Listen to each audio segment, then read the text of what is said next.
Hey everyone, before this video starts, I'd like to give a special thank you to all my Patreon and Twitch subscribers. If you'd like to learn how to support this channel, possibly for free, just hang out till the end of the video. Thanks so much for watching, guys. This video actually kind of prompted me to even stream today. I wasn't really going to stream. I was like, I'm going to take a day off, but somebody's like, Papa God, did you see this? Can you talk about this new Jubilee video? And despite the fact that these aren't super popular on my channel, I really enjoy watching these videos and doing commentary on them. And this one is trans men versus conservative men. So it's trans. I think this guy... I think I've seen this guy somewhere, by the way. Can't put my lips on it. I feel like I've seen it. Anyway, it's called Trans vs. Conservative Men is Masculinity Disappearing in America, Middle Ground. Is that Buck Angel? Yep. I think I know who that is. Anyway, a little bit of a self-report there.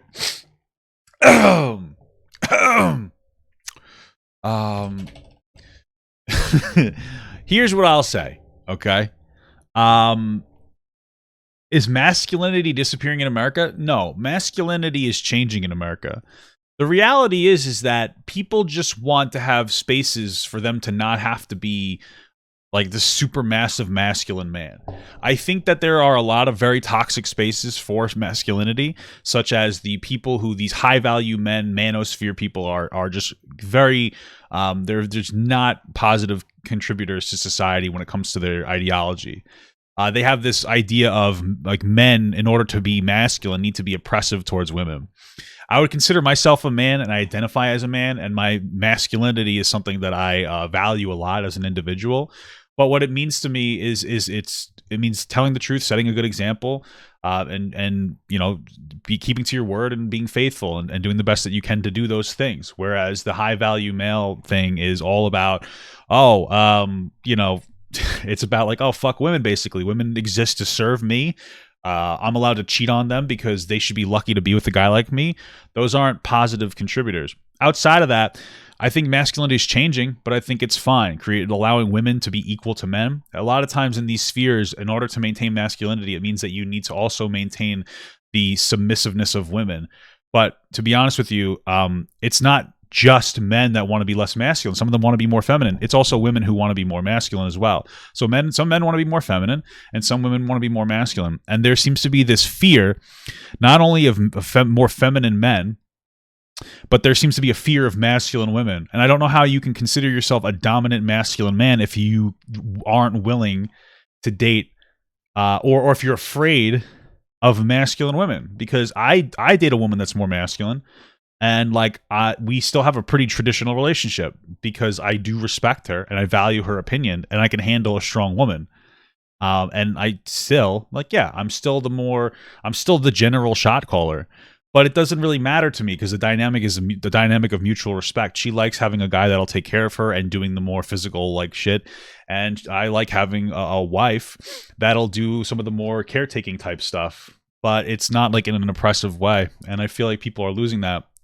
There's also a little bit of a crybaby bitch fit from these manosphere guys that talk about how feminine men are ruining men because they're like making women not respect men anymore, which doesn't make any sense. Logically speaking, the existence of feminine men actually reduces your competition. It should be easier to get women. It's not that women aren't respecting you because there's more feminine men. Women don't respect you because they know they can go to a guy who will respect them. And so there's a lot of problems with the more regressive idea of what masculinity is. And, you know, again, for me, I think masculinity is great. I don't think all men need to be masculine. I'm going to raise my sons and daughters probably to be more masculine, to be stronger, you know, to be, I don't know. I mean, I guess that's it. But, you know, the traditional idea of masculinity is very oppressive towards women usually, and you'll fuck yourself. So anyway, let's watch this. Middle Ground is a social experiment that brings humans with opposing beliefs together. These discussions may contain viewpoints that are the result of misinformation. Remember to seek out experts and to be critical of your own biases while forming an opinion. Please see the humanity in each participant, and as always, we encourage empathy. Okay. Is this just an intro? So when you say we're just redefining what being a man is, you have to understand you're redefining a fabric in society that has kept the human race and got it to where it is.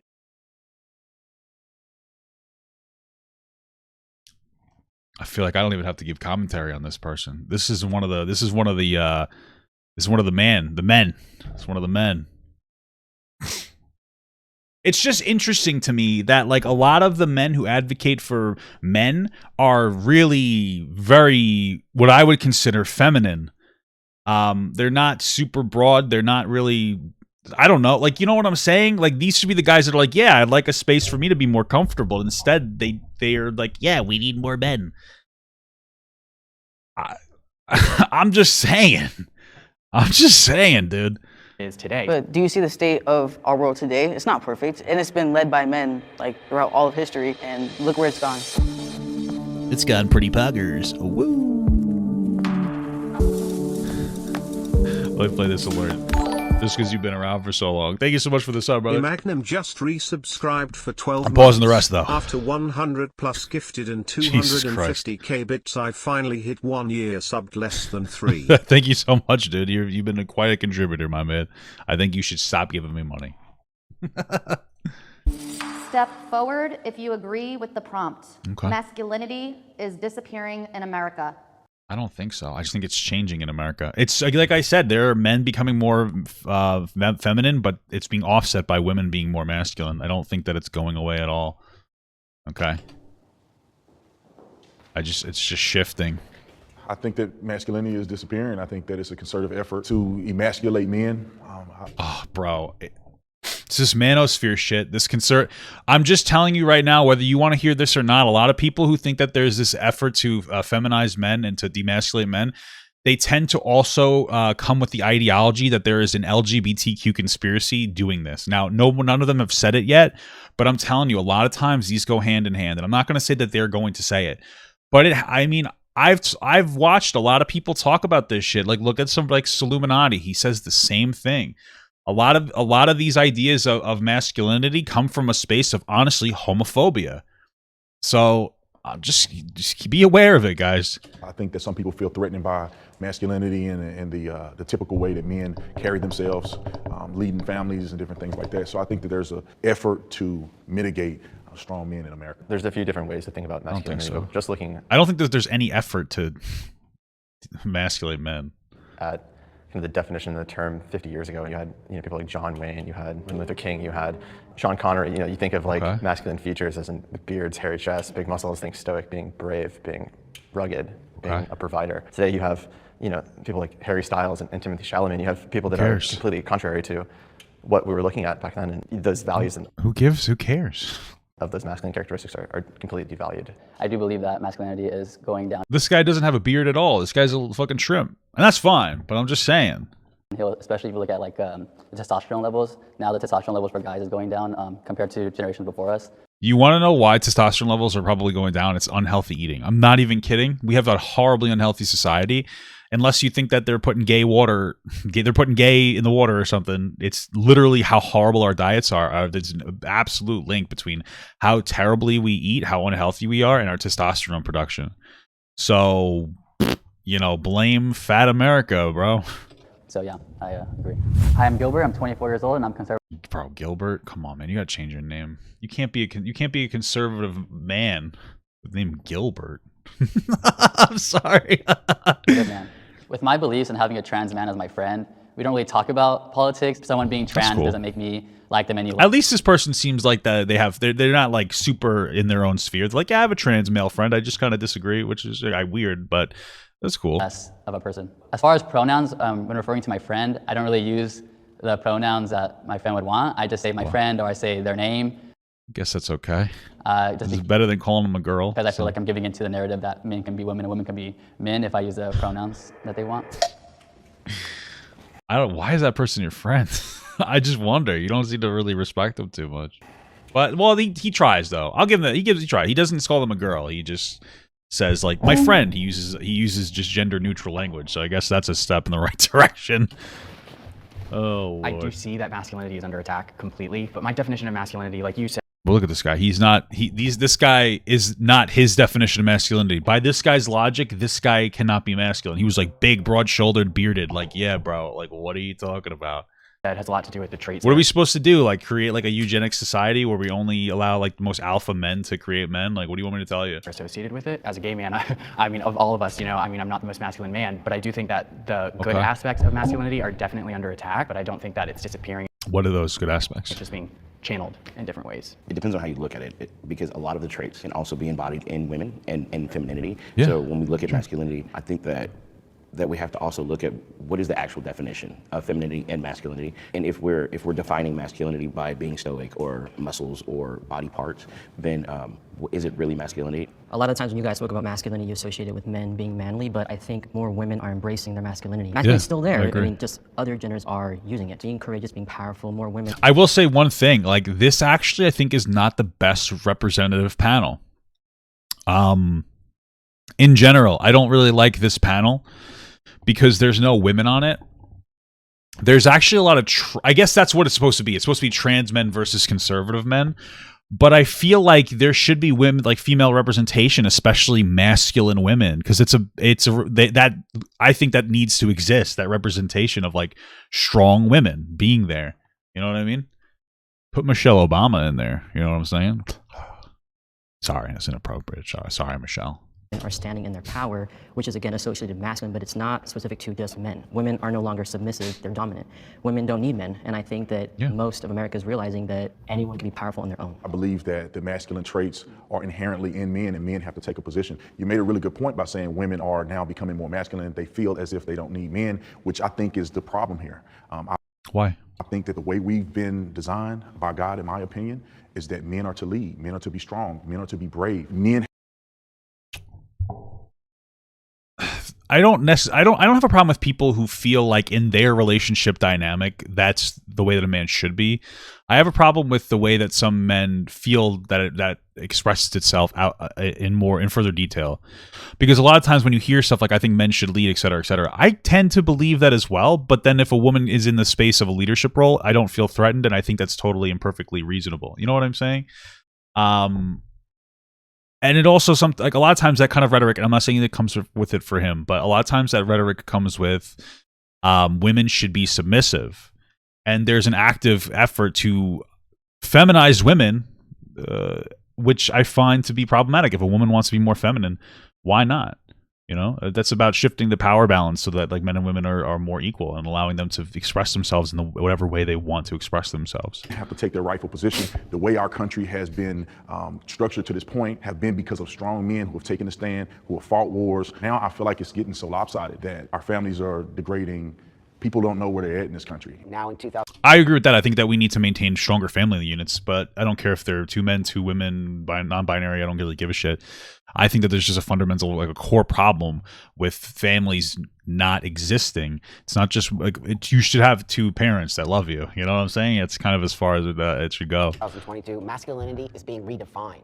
And I think what happens is people get upset when things start to change. No, I think that nobody ever wants to take that away from men. I think that what we want to do in the world now is start to understand what is masculinity. And it's always been really associated with this very machismo space. And now there's different kinds of men in the world. There's not just biological men. There's also trans men or people who want to be masculine. So I think what's happening now is people are pushing against change because change is scary and people don't understand. And so I think men, biological men, feel under attack when I think that's not what's happening here. The point that you made is 100% correct. There are different phases and people are experiencing it in different ways. The feminist movement I think they are attacking masculinity within men. I don't want a man to open the door for me. I don't need a man in my life. I can do all these different things. What they're doing is attacking men, and that's what's causing the problem. What part? I don't know, man, because there is toxic femininity. There is toxic feminism. There's aspects of feminism that are very toxic. But like most feminism is just about advocating for women. If you want to criticize like newer age feminism, that's fine. But also if a woman says that they don't want somebody to hold the door open for them, the reason that a lot of women, femcells, there's the reason that a lot of women say stuff like I don't need a man is because women are sick of men, especially, no offense, but men that tend to identify with what this guy's saying. There's women who are sick of that. And they're like, I'm sick of men leading us, having more of a say, and then letting us down. You would see less women saying, I want to be independent if we had more men who respected women fundamentally. It's just the truth. Part of the feminist group feels like it's attacking, because I know that most feminism is like wanting equal pay or... Well, you just said that women not needing men is somehow empowering. You know, having a man is somehow less empowering, or being an individual is somehow less But that's empowering. how women feel.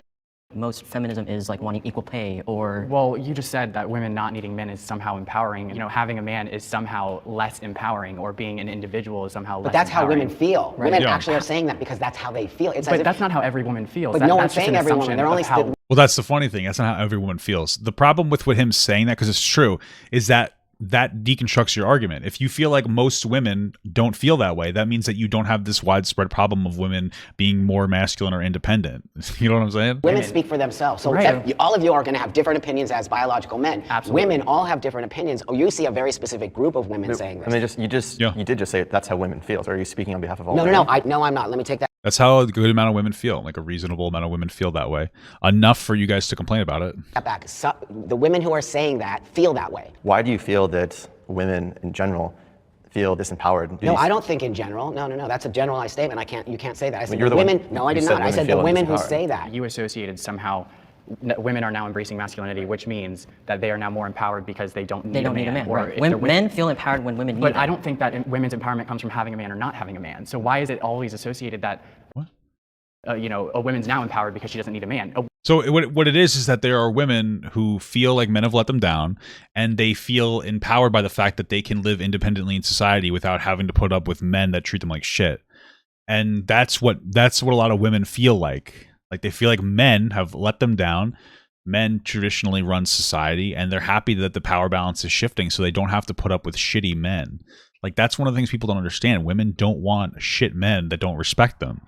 And so that's where it comes to being more like of a masculine woman. That's what you would say as the traditional idea of masculinity, being more like independent or more mannish in that context. So the fact that you don't understand this is a pretty big red flag to me. A woman has always been empowered. Women have never been. But they've never felt that. That's not really true. Women have always been empowered. Ugh. Okay. True. I mean, That's if not we go true. back to the 1920s, if you're going to do that, but that's not what But we're of talking course, about. you We're have- talking about society right now. Right now. Women have always been empowered. Well, that's not true. This is what women have always been empowered. Well, that's not true. Well, if you go back to the 1920s, hot take, 1920s is part of time. When you say forever, 1920s is part of forever. You're like, what are you talking about? This. You actually think women are empowered right now? Absolutely. I think women are probably the most empowered they've ever been in America. But like, there's still some things that need to socially change. I think things have got a lot better. A lot of the things I think are more social. I think there's a lot of social change that we still need. I think it's mostly social. I think that legally everything is pretty equal, or as much as you can, but it's more socialized. So for instance, some of the things that people don't want to talk about is that we tend to raise women to be more like accepting and submissive of being treated like shit. Honestly, women tend to not advocate for themselves as much as men. And part of the reason, too, is because when a woman does advocate for themselves, everybody labels them a bitch. Whereas if a man does it, you're a strong man. You're strong-willed. That's one of the problems. We need to socialize women to advocate for themselves more. It's one of the reasons why there is a pay gap. Now, it's not the gender pay gap isn't like 80 cents to the dollar. When you normalize all factors like hours worked, et cetera, et cetera, et cetera, it's like 98 cents on the dollar. But I think a lot of that comes from women not advocating for themselves enough. But also there are men, older men, that have regressive ideas that are just still in positions of power that think less of women, whether it's active or it's a more passive thing. Like, yeah. But yeah, there's still progress to be made. Yeah. Empowered. Who's the vice president? And how long did it take for her to become a vice president? Well, Kamala Harris. As a man, baby. There is a right and wrong way to be a man. I don't think so. I think there's a right and a wrong way to be a person. You know what I mean? But, if Take a second to think about it. Maybe don't murder. Hey, don't murder people. That's not the right way to be a person. Well, they all have to say yes. There's no way none of you could say no. You have to believe that there's a right and a wrong way to be a man, or else your entire argument's gone away. All of the men have to sit down, because by this logic, there's no wrong way to be a man. Then your whole entire logical chain falls through. I originally heard the question being asked. I didn't agree with it, but men are not abusive individuals. Men are not to be cowards. Men are to lead their families. And men who do not display that, I don't believe that they are men, in my opinion. And well, that's fair. That's fair. I don't think that. This guy seems like a... Jesus. He seems to be somebody in this in like the man area that has a better idea of what he feels men should be than a lot of other men. Because like a lot of other men would, like in the manosphere, would disagree with what he's saying. They're like, oh, like not even necessarily disagree. They're like, yeah, men shouldn't be abusive, but then they would they would utilize abusive tendencies. Like, yeah, I don't care. Like I should be able to cheat on you. I'm a high value man. You know what I mean? So qualities that I see in my father. I like this guy's individual idea of what a man is. I just don't like that he feels that application of what that man is should be every man, you know? Father is what I believe a man should be. All of those characteristics are what make a man. And when I see a man be a coward in the truth, in just speaking the truth, or sticking up for what's right, especially today in America with everything going on, I'm like, this guy seriously. Those are not men. I'm sorry. That's my toxic masculinity. My name is Clarkson. I'm 24 years old, and I'm a conservative man. You know, back in the day, I know that I'm being a little bit toxic, but back in the day, bro, women, or even now, women they tend to wear uniforms that have shoulder pads. And if you didn't know why, it's to make their shoulders look more broad so that they had more of a domineering presence, because broad shoulders are associated with masculinity. I think that maybe that's not a bad aesthetic, brother. You know, especially if you're going to be on the men should be men side. I think that maybe, you know what I'm saying? You know what I mean? My biggest question for the other side really is, are you happy? Anybody that wants to fundamentally change society and change gender roles, to me, that's not happiness. Why? And what? The reason people want to change it is because those people aren't happy. I don't really understand. They're not happy with the current gender roles, so they want to change them a bit so that they can be comfortable. We want to fight for acceptance. We need to start with acceptance, which is accepting society for what it is. Okay, that logic is dog shit. So by this logic, you can go to any regressive area that like beats and murders gay people, and like you just have to accept that society if you live in it. That's your logic. And if we want to fight for acceptance, we need to start with acceptance, which is accepting society for what it is. Bro, you lived in like Afghanistan, you'd be like dead. You know what I'm saying? So like, is your logic like, yep, I start with acceptance. We have to accept the society. It just is what it is, guy. Like what are you talking about, motherfucker? Like, what are you saying? You like what? That doesn't make any sense. You need to advocate for positive change. Okay. At the end of the day, we're all men, and I don't believe there's any wrong way to be a man. Gibby, come on. Listen, no offense, Gibby, okay? At the end of the day, we're all men, and... Listen, no offense, Gibby, okay? No offense. But here's the thing. You got to choose your own name, and that's what you fucking came up with? You know what I'm saying? Like, at least Gilbert has an excuse. His fucking parents named him Gilbert. But you chose Gibby? You chose Gibby? Bro, come on. I'm just saying. I don't believe there's any wrong way to be a man. We're just redefining what it means to be a man. But there are things that naturally come to men. So when you say we're just redefining what being a man is, you have to understand you're redefining a fabric in society that has kept the human race and got it to where it is today. So there's always been different definitions of men in different societies. Like Roman soldiers, I'm just saying, like I think they'd always talk about Roman soldiers and they would fuck guys. Like there's always been an idea of men like it's never the same. There are general trends of what men are, but like there's always differences. Who cares? My opinion is as long as we have enough masculine people. I think that we need masculine and feminine people. Maybe this is regressive, but like I don't care if they're men or women or non-binary. I think that masculinity has a place in society, and I think that femininity has a place. I don't think we should force anybody into those categories, but people tend to gravitate towards masculine or feminine categories, generally speaking, and both of those things are really valuable to society. I tend to think as masculinity as like usually like stronger, more self-advocating, more like of an infrastructure thing. And I say infrastructure because you see a lot of like more masculine individuals, mostly men, gravitating towards infrastructure jobs like computer technology jobs and whatnot. And then like femininity is about caretaking and like, you know, empathy, like fundamentally, which is something I think that we're lacking in society. Like mental health issues, I think that's a huge problem with that is like a lack of valuing femininity. Look at more feminine leaning jobs like social worker jobs. They get paid dog shit piss. Like they should get paid a lot more. These are very beneficial, but those benefits are they're not as like clear cut and logical, so people don't value that enough, right? I'm just saying, man.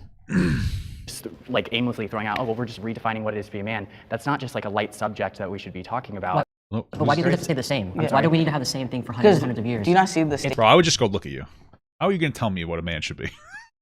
Be a fucking asshole. How the fuck are you gonna tell me, dude?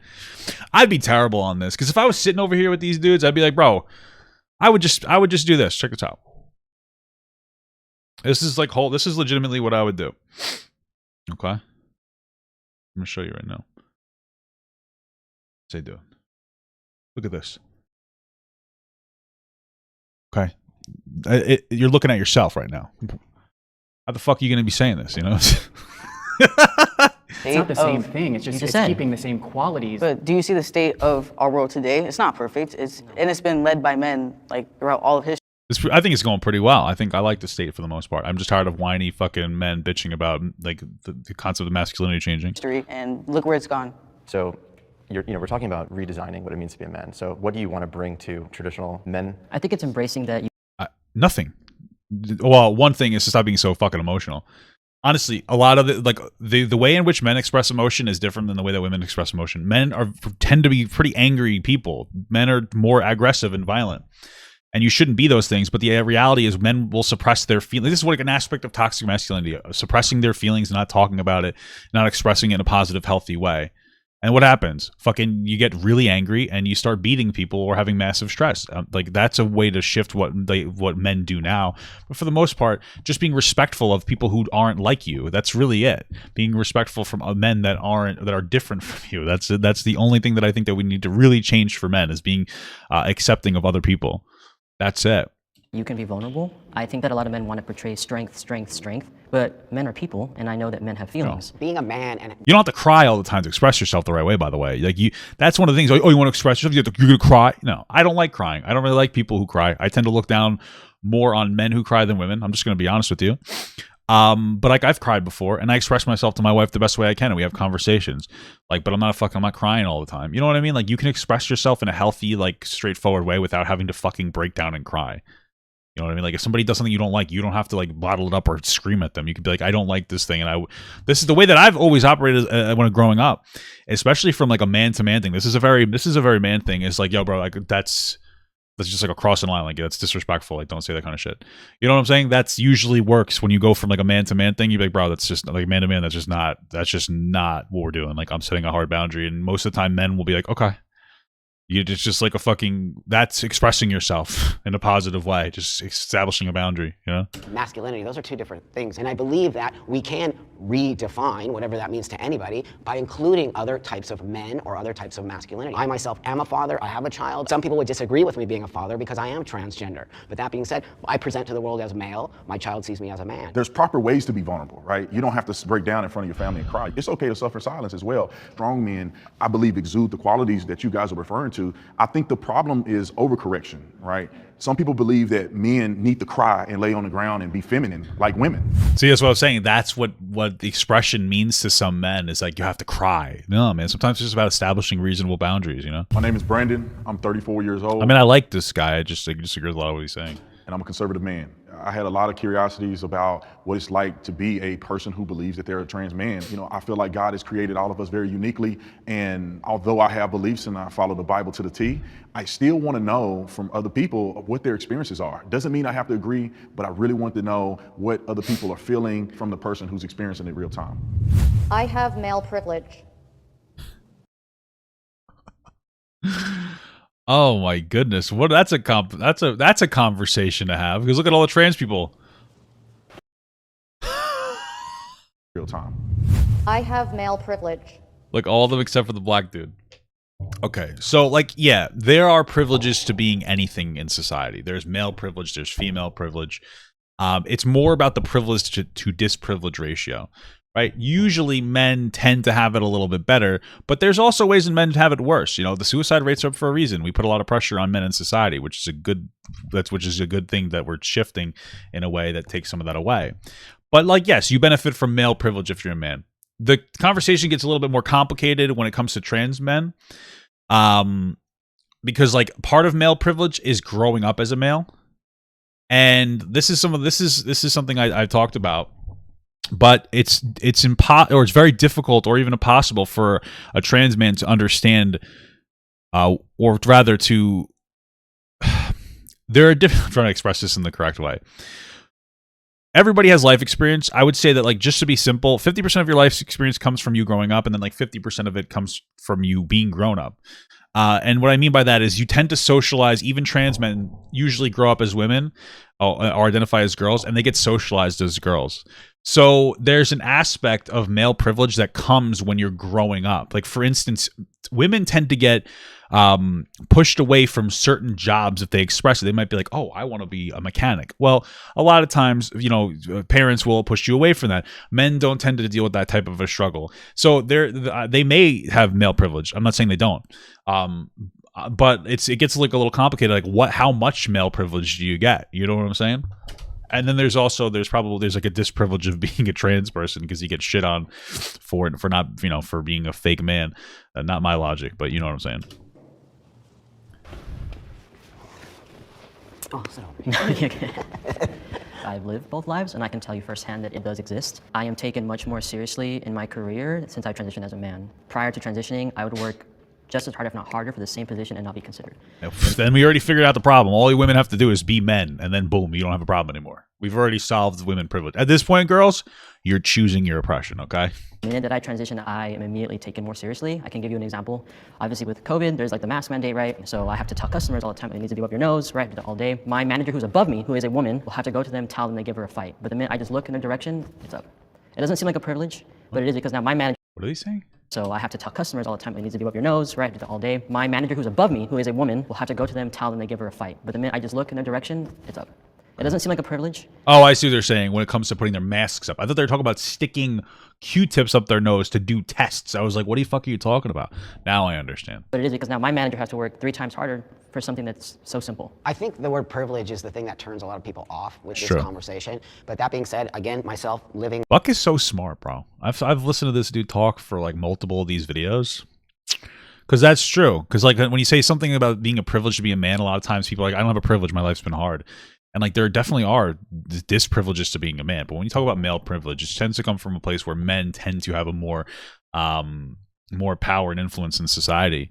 It's just the reality, man. Like, and when it comes to just man to man, like I was saying before, like think about it, men respect other more masculine men more than they do non-masculine men. It's part of like the in-group conversation. Everybody's full of different types of in-groups. I'm part of, you know, the in-group of being a man and being fat, and then on the in-group of being bald, and then the in-group of being white. And different people tend to look at each other that are in their in-group as more, or as more than, because they're in their own in-group. And it's something that you have to really work on for yourself to come to the understanding that you have this type of bias. And, you know, men tend to take other men more seriously because of that. They look at you, they respect you more just on face value. It does take a little bit more for women to be respected, and that's one of the problems. That's one of the reasons why women come off bitchier when they try to advocate for themselves. And it's because they have to advocate for themselves more often than a man would have to advocate for themselves, you know? My life as a female, pretty much half my life, and then now half my life as a man. There is no way I could not be honest about the fact that my life has changed drastically. Also being a white man, that's also a conversation a lot of people don't want to have. But I have privilege of being white and privilege also of being a man now. I can walk into any room and command that room in a heartbeat because people just do that. And as far as like commanding the room in a heartbeat, I don't know, you know, everything is different depending on different situations, but I understand what they're saying. And I think the thing is that I just don't want to water it down too much, because sometimes these interactions can be more complex, but I get what they're saying. Biological men are born into that space, so they'll never ever see it. Why do we now, as women who have become men, get to have this thing? It's 100% because we are men. We look like men. Nobody would ever know. No one would ever know that. But also, who the fuck better to ask than a trans man? You know what I'm saying? Like, who the fuck better to ask than a trans man? Hey, how do you feel? I guess trans women do, but hey, you used to be a woman. How does it feel now that you're a man? It's like fucking poggers, bro. It's like easier. You know what I mean? Like, we literally, I don't think there's any other social experiment that you could undertake that would honestly prove more about some kind of male privilege than a person who used to be a woman and then transitions to a man, especially somebody that's more passable, like a very passable man. You know what I mean? We used to be women, so it's actually a real lived experience. I forgot what the question was. So, I agree with a lot of what you all are saying as far as like transitioning, but as a black man, privilege looks way different for me, because if I'm walking down the street, then I'm seen as a threat by police, by women, by anybody else. Being okay. Seen as a man is where my privilege stops. Okay, now I understand. Because they're saying that their privilege as a black man comes with being seen as like more aggressive to police officers. So that male privilege kind of changes and expresses itself differently. Okay. And where everything else begins. So I don't see it as privilege. Okay, I got a lot to say about this topic here. And first of all, I mean, we have to be transparent and honest with each other, you know. Transparent. Oh man, that really sent me. That just made me giggle. I'm sorry. I think that not everybody on this side presents 100% like a man. Like if I saw you in the streets, I wouldn't think you were a man. I think that's fair. I understand what he's saying. It's a harsh thing to say. I don't think he's being an asshole. Like if you look at these four on face value, you would look at these two as more masculine here because they're more like masculine presenting. But I understand it's harsh. I don't think that he's trying to be transphobic. I think he's just being honest. He's like, listen, I don't necessarily look at you as like men, and not even that he's saying that he looks at them as women. It's more that he looks at them as like, you know, more feminine men. Like he may not be like, oh, that's not a biological man. It may more be like, oh, that's a feminine man. And I don't really respect them the same. We were just talking about different in groups and how that they express each other, they express themselves to other people.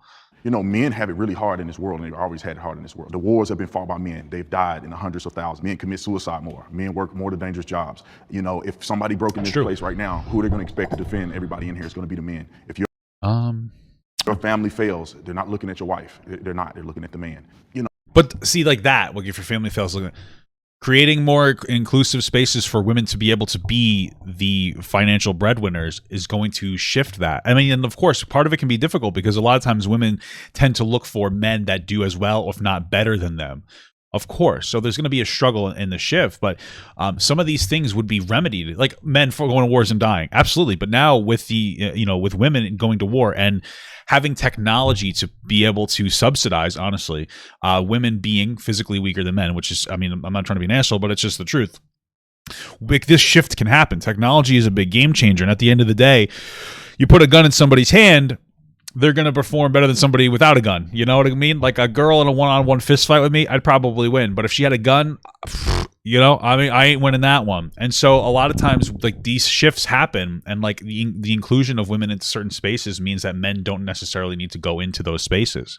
No, I just want people to understand that there's some advantages that men have, and then also it's just so interesting that his, like, one of those things, like, yeah, it's hard being a man, like I have to defend my country, but it's like, okay, but what they're advocating for, which is the inclusion of feminine men and masculine women, that really is just like, okay, there doesn't need to be as many masculine men.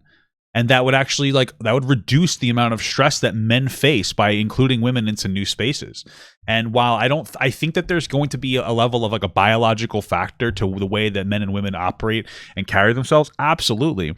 But like there is my understanding, this is the whole conversation I'm not going to have right now. I have the video on it, like what makes people gay. You can look it up. But there is like a biological component to feminine men, you know, as well, apparently. So yeah, man. Yeah, bro. Struggle in custody and all kinds of different things. 100%. I 100% agree with you as a man now, right? But I think my perception of it is different than yours because you were born male, you were raised male, you have a whole other space in that, and I totally respect your opinion on that, and I believe that is a true lived experience as a born man. Yeah, and let me add with the black man, because we have a total different reality in that. I don't, in no way, form, or fashion do I go into a room and I feel like I'm less than. I think I command presence when I go into a room because the way I'm dressed and I'm tall. I go in the streets. I've never had a person cross the street. I've never been attacked by a police officer. I was a police officer. You know, I've been pulled over probably 3 times in my entire life. I mean, my biggest question with this. I mean, that gets into a big conversation about like what community are you in as a black man, and like the way that there's just a bunch of factors that I probably shouldn't even talk about because I'm not going to be able to talk about it because I'm not a fucking black guy. I know people are surprised every time I say I'm not black. People go, "Are you serious?" But it's true. So, and why I don't necessarily agree with it is because when it comes to privilege, there's not really a way to quantify it. It's very subjective. So sure. Like your version of male privilege and your version of male privilege are very different. So it's hard to see. Yeah. The other side because you've never lived it. Yeah. The difference between you and us is we see it because we've lived it. You have not. So it's easy to speak and be like, well, it doesn't exist. Well, how would you know? Well, I'm not saying it doesn't exist. I think everybody has certain privileges, but what I think the question here is what defines male privilege over women, because women have privileges too. Right. So is there a graph that you guys are calculating to make men have more than women or what? The privilege is not acknowledging what you have that comes so easy. So do you think that your fear, because you live both sides, Right. do you think your fear is something that you have in your mind, or you think it's a reality? Because no, let me say this: you never really changed as a person. You're the same person Right, that you exactly. were. So you have the same physical capabilities that you did when you were a woman. No, not. Well, that's literally objectively false. I mean, that's the whole conversation about trans athletes, is like, because there are physical changes with differences in taking hormones, for instance. So I'm assuming that he's like, if you have that logic set, if that guy has that logic set, that means that he should be fine with like trans female athletes, because they have the same physical attributes by that logic. No, You don't? my strength is entirely different. Well, after taking what hormones. percentage would you say? More than 100%. Okay, I weighed so, but like you're still 100 pounds. Now I weigh like you're still 133. not probably as strong as me. But it's not about strength. It's that Or- women are targeted. Men are not targeted. I mean, maybe sometimes. I'm not saying it's never going to They're happen. targeted by other men. Most of the Right. homicides But women occur are in this targeted country by are other homicides men. of- I think women I'm have sorry. less of a safe space. I That's what I'm disagree. talking about. Men don't have a safe space. If you go to certain But I'm talking cities, about they specific, get murdered by okay, other but I'm not men. talking about certain cities. Yeah, you can make an argument. Yeah, but I mean, okay, so men have a higher crime rate, right? And there's a lot of reasons. It's probably a biological factor that make men more aggressive. But there's also that, again, but a lot of times people do bad things because out of a lot of times people do bad things out of necessity, right? Yeah, people tend to steal more when they have less money. And since we have a society that puts those pressures to provide onto men, you're going to see more men doing the wrong thing to provide for their family potentially, right? And so, again, if we created these more inclusive spaces for women to be providers, you would see less of that issue. I'm talking about everyday life. Yeah, every day. Not I think certain that's a cities. blanket Have you been attacked as a woman? I have. I have been pressurized by I've been men. raped. I've been attacked. I can Jesus go on and Christ. on and on. Fucking trauma dump, bro. Fuck. It just came out of nowhere, man. Holy moly. I was homeless, living in the streets, raped all the time. It happens. It's a real thing. I didn't see the guys on the street getting raped, but you But go. men do get raped. 100%. But we're not. See, that's one of those things. Men do. They do get raped, but women get raped at a higher rate. That's just the objective truth. Now, a lot of people would bring prisons into this because when you add prison rape into it, it's like a 50-50 split. The thing is that when we talk about these things, we talk about them in general atmospheres or societies or bubbles. The prison bubble is not the same as the society bubble. We do need to talk about reform of prisons, but if we remove that bubble from the conversation right now and we talk about general society, like, women are raped at a drastically higher rates. It's just the objective truth. And a man, they tend to not rape other men, not at the same pace in our society. The experience of. Do you get catcalled down the street? Like, I mean, women say things to me when I was a But do you police feel officer. do you feel scared of threatened? them? You feel empowered though, right? No, I don't feel empowered. I feel that's But do you feel disgusting. scared? Do you feel threatened when a woman But I don't- catcalls you? I mean, again, generally speaking, men like when women compliment them more. Men tend to be more starved for that type of attention. And a lot of times it's like, one, because men don't usually get complimented, which is a conversation in and of itself. But it's also because men don't feel threatened by women saying, "Ooh, you're handsome." But women can be very threatened by men who say that. Like, some men are way too pushy and they put women in uncomfortable spaces. And then when they say no, those men tend to like lash out, right? We have to keep that in mind, right? It's just something that needs to be kept in mind. Like, honestly, I would just say talk to a woman about it. A lot of women, I've talked to a lot of dudes. Most dudes are like, I like it. Well, I like getting complimented, bro, all the time. Women, they enjoy getting complimented, but a lot of times they're incredibly uncomfortable because most of the time that experience it comes with feeling threatened in some capacity, or feeling pressured to not say no or to not take. It's a very different experience. No, I don't. I don't feel threatened if a man try to challenge. Because you have that male privilege. Right. As a woman, What if a man was whistling at you when you were walking down the street? I think that they're making this too subjective. Like, they're making it too like personal. Like, what about you? You. All he has to say is I don't. They should be keeping it like as a general conversation. It happened to me. I had gay men whistle to me. Then But how does that make you feel? I don't care. Okay, cool. I mean, as long as you don't touch me, we cool. Yeah, I mean, I've had gay men attract me. I like it but also I'm a masculine guy. Most of the gay men who find me attractive, I could knock them the fuck out. I even had a gay guy. He was a friend of mine. He's actually a good guy. He used to touch me very inappropriately constantly. He'd go for my fucking dick constantly. He used to do it to my friend as well. My friend got to the point where he was like, "I'm gonna break your fucking fingers if you don't stop," and he stopped. That's not something a woman can usually do if a guy keeps being very grabby with them. Because of the literal physical power dynamic, men tend to be stronger, women tend to be weaker than men, right? This is something we have to understand. Right. You may think I'm attractive. And That's fine. It's cool. I think women will say the same thing as long as you're not like trying to be predatory. And I've seen it because I go to clubs with my friends who are girls, and I have to tell the men to literally leave them alone because they keep going, and they're predatory, and they're literally scouting out for women that are drunk or whatever, not even drunk. She could say no 1,000 times, and they're still gonna bother her. But the minute that I say something, they stop. Women are not as strong as men, and they get targeted. Sure, yes, that is a privilege that men have over women, but that doesn't mean that men have privilege because of that one situation. Well, it means that is a privilege that they have, yes. Men commit suicide way more than women do. Because if we're gonna go that route. Yeah, but also men are more successful percentage-wise because we're just better at everything. You know what I'm saying, dude? Trans men commit suicide twice the rate. But that's not general. I think what's important here is to distinguish the fact that, yes, no one is negating the fact that women get preyed on.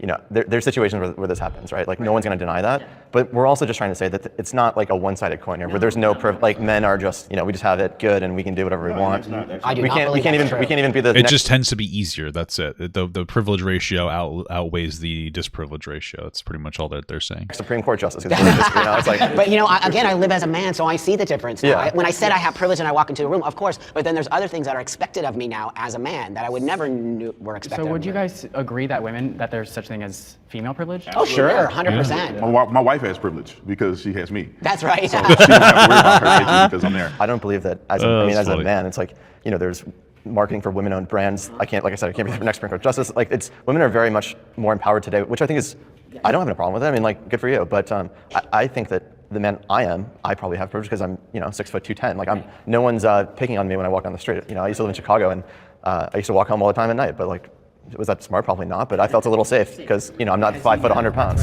I'm Max, I'm 29, and I'm a conservative man. In today's society, women and men can be whatever they want and can be as successful or strong or as big of a leader as they choose. So I'm just wondering, in a society that is so seemingly more level than ever before, why are we transitioning to different genders to find, and what are we looking for? Biology determines gender. Well, yeah, of course they're going to move forward for that one. So, sex and gender, people try to argue that they're different, but sex and gender actually go hand to hand. And our biology, being a man, comes down to every fiber within our body. So whether that be DNA, chromosomes, testosterone levels, bone density. I don't understand something.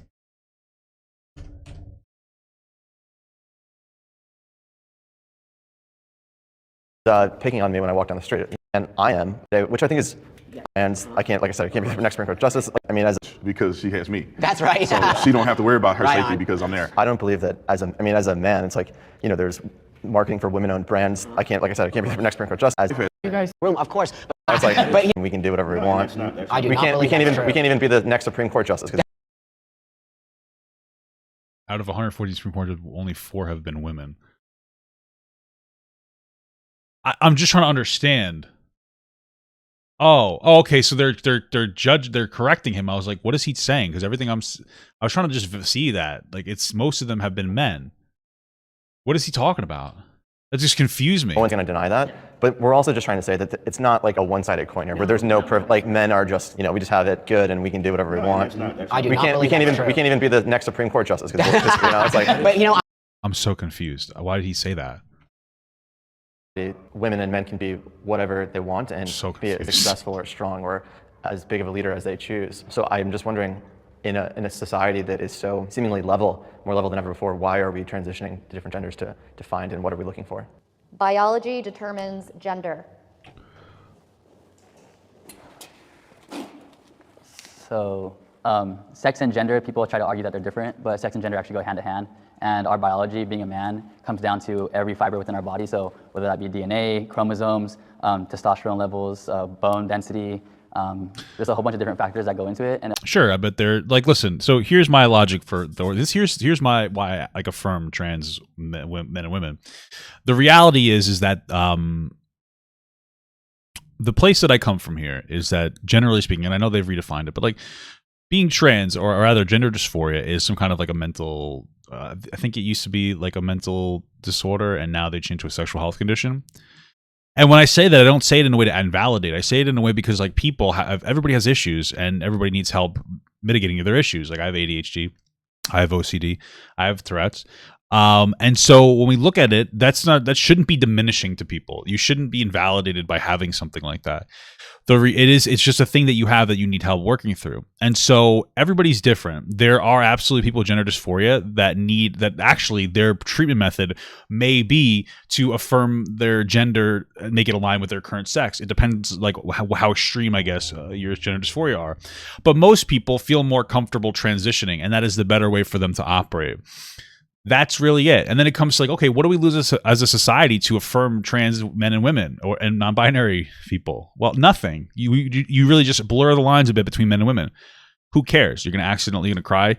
You know what I mean? Like, are you afraid you're accidentally going to be attracted to a trans person? You know what I mean? And I think trans people should tell you that they're trans before they sleep with you. But you get my point? Like, we don't really lose anything other than maybe you're a little confused. So I don't really care. It doesn't matter. We don't lose anything as a society to affirm people, to help them feel more comfortable as a person. Now, people would say, well, yeah, but Papa God, after a lot of them transition, their suicide rates don't change. It's like, okay. And there's a lot of reasons for that. One is the lack of societal acceptance. Another is maybe some of the therapy is wrong and it doesn't set up realistic expectations. I mean, that's how you're supposed to operate. You know, somebody says that they're trans, and then the way that you're supposed to treat them is they usually set like, okay, what do you want to look like? And then, you know, here's where you are, here's what you want to look like. And then you work your expectation of what you want to look like, as well as like who you are towards like a middle ground. And it's different for every person. But then also there's a phenomenon when it comes to mental health in general, where the less depressed you get, the more suicidal you get. And I know that sounds bizarre, but I forget what it's called. But basically, here's how this works. Let's say you're like really depressed. Let's say you're super duper depressed. Right? I don't know what I'm doing. Let's say your depression level is down here, right? This is your depression levels, DL, right? And this is how depressed you are down here, right? As you go through any treatment, right? And going through a treatment for transitioning, you're going to feel less depressed. You're going to go upwards. Well, the thing is that the more depressed you are, the less energy and motivation you have to do anything. That's it. And so what happens is as you become less depressed, you don't feel instantly better. You know, you're like, let's say this is the line, like this is depressed and then this is not depressed. As you get closer up the spectrum, you're still really depressed, but now you have more energy because you're feeling better. What happens a lot though is that people will feel less depressed, but they'll still actually have a higher chance of taking their own life because now they have the energy and motivation to do it. And that's another thing that we could that's another factor that I'm sure comes into play when people transition. So, you know, just a lot to consider there. It all has to do with biology. So biology, I 100% believe in biology. Today we talk about biology being a social construct. I disagree with that as a transgender person. I was born biologically female. I always acknowledge that. And today I live as a male. Now that being said, sex and gender, they are trying to separate those things. Gender can be, I've chosen my gender, as you see. I mean, at the end of the day, it's a very simple question. Would you rather this person go into a men or women's locker room? You'd probably say a man's locker room. So clearly there's an argument to be made that gender is separate from sex. Everybody would, I think, probably understand that I used to be a female. Now, many people do, like you just said, believe that sex and gender are one thing and you can never change those. I'm not trying to change anything. I'm trying to show the world that this is how I feel by presenting the outside. But I think denying biology is where we get into a lot of problems. So if you want to be, you know, seen as a man, then like, right on. Who are you to? I don't care. I mean, you do you, whatever makes you happy. But okay. But I think like it becomes a slippery slope. It's like, how are we going to deny basic human facts? Like, there's two genders. I think that causes problems, and it causes. Like, I just need the specific context. Problems for me. Yeah. Because the minute I start denying your biology, now you feel attacked by me. Right. And I don't want you to feel attacked by me. I never want you to feel, I want to be a part of, if that makes sense. You don't have to agree with my choice of how I live my life, but all I ask for is respect. What do you have on your driver's license and your birth certificate? Right, do you change it to male or do you change it to? So that being said, I transitioned to live as a man 29 years ago. So that was way before you see any of this stuff. And I had to acknowledge my biology, right? That being said, my license, I've traveled the world. It has to say male. Can you imagine if I showed up at the airport, they're like, female? Dude, there's something going on here. But I mean, honestly, we're at a point where we don't even really need to list our gender on driver's licenses. There's quite literally no reason to do it. There's a picture.